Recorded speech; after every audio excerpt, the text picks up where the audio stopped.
Guys, today we're going to be going over the AP style book and what it has to say on cliches and jargon. To start, what is AP style? AP style is defined as the Associated Press, and it's going to be our general guidelines for journalism and media writing. This focuses deeply on consistency, clarity, and professionalism.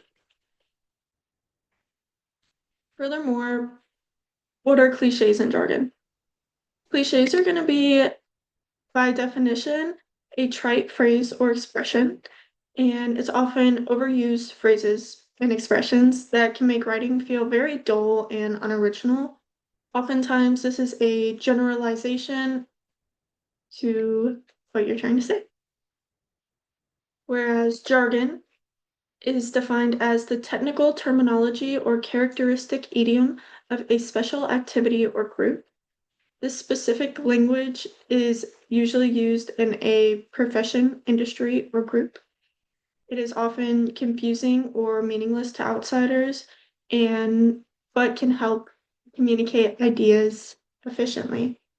For example, if you're watching a specific TV show and they use a word that's not a real word and is only widely known in that context in the group of people that watch that show, oftentimes other outsiders, it's not going to mean anything to them and they're not going to know what you're talking about.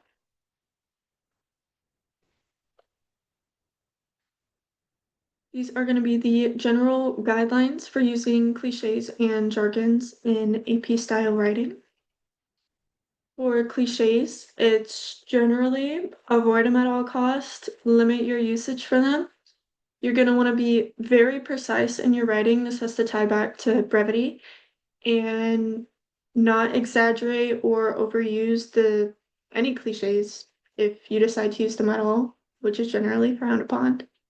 You want to be mindful to the reader that they and hence know what you're talking about and that it makes sense in the specific context that you're presenting it to. For jargon, it is appropriate in some contexts. However, alongside with cliches, you're generally just going to want to avoid them at all costs. Any jargon used should be explained to the reader. This ties back to the specific word or phrase from a TV show that doesn't have any meaning to anyone else. They might even be confused on what you're talking about. If you decide to use it in your writing because it's relevant to the context, then you're going to want to explain after which what this means and furthermore where it comes from. You're going to want to watch for misuse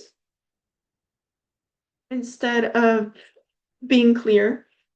You don't want to try to fit in with a specific topic by using jargon that you're not even using correctly, which then in turn you can't explain. Titles and headlines. This is what the AP style book mostly focuses on since it didn't have quite a lot of information on this topic.